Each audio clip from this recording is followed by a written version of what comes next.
South ఇండియాలోనే అతి తక్కువ ధరలకి రత్నాలనందించే ఏకైక సంస్థ 6JVR.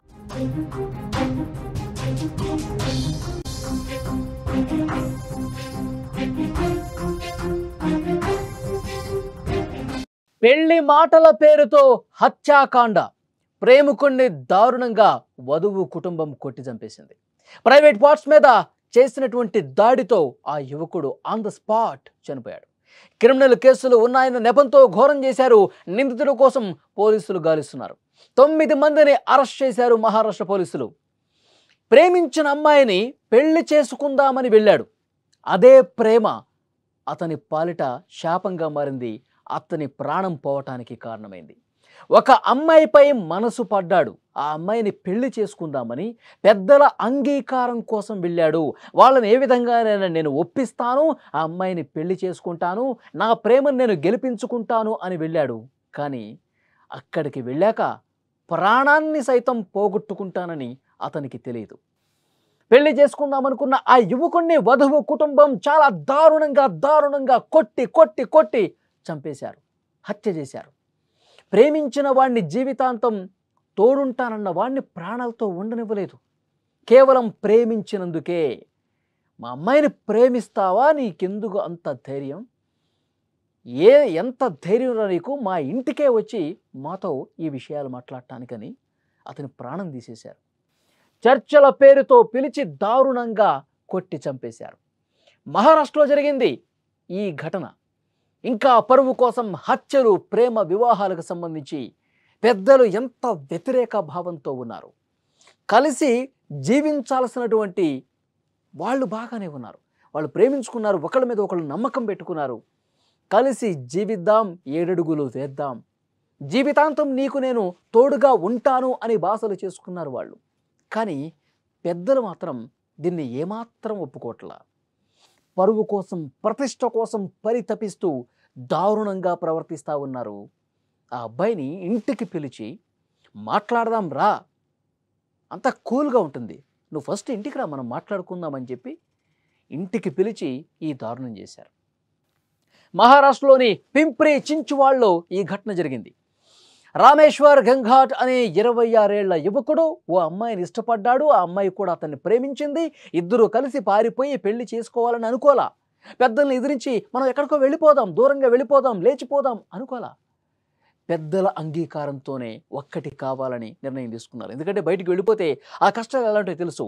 సరే, ఏదో ఒకటి చేసి పెద్దల్ని ఒప్పిద్దాం, మన ప్రేమను వాళ్ళు ఒప్పుకుంటారన్న నమ్మకం మనకుంది అని భావించారు.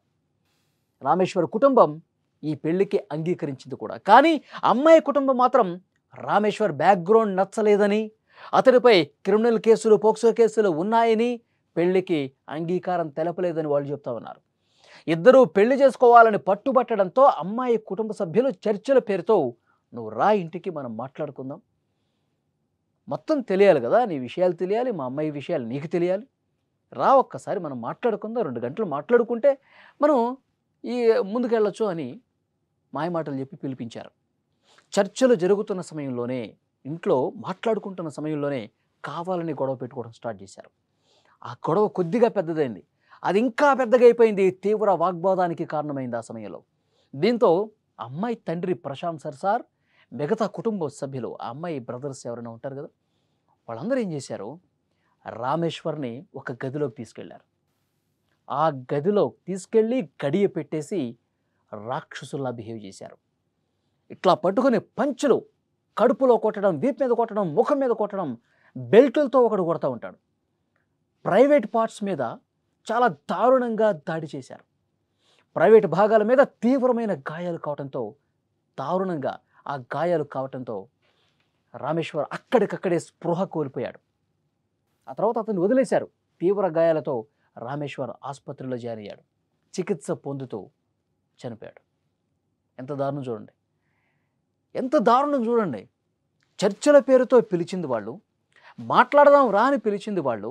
అమ్మాయి కూడా మా వాళ్ళు ఒప్పుకునేటట్టే ఉన్నారు, నువ్వు రా, మనం మాట్లాడుకుందాం, పెళ్ళికి సంబంధించి నా మీద నీకు ఎంత ప్రేమ ఉందో ఒక్కసారి మా వాళ్లకు చెప్పు అని తను కూడా చెప్పింది, తను కూడా నమ్మింది. వీళ్ళెంత రాక్షసులాగా, ఎంత దుర్మార్గుల్లాగా వీళ్ళు ప్రవర్తిస్తారని ఆ అమ్మాయికి ఏం తెలుసు. వచ్చిన తర్వాత ఒక ప్లాన్ ప్రకారం, ఒక పకడ్బందీ ప్రకారం గదిలోకి తీసుకెళ్ళి చంపేశారండి. ఈ ఘటన మీద కేసు నమోదు చేసుకున్నారు పోలీసులు, దర్యాప్తు ప్రారంభించారు. యువతి తండ్రి ప్రశాంత్ సర్సార్తో సహా మొత్తం 9 మందిని అరెస్ట్ చేశారు. మరో 2 ఇంకా పరారీలో ఉన్నారు, వాళ్ళ కోసం వెతుకుతూ ఉన్నారు. రామేశ్వరి గంఘాట్ మృతిని పరువు హత్యగానే పోలీసులు భావిస్తున్నారు.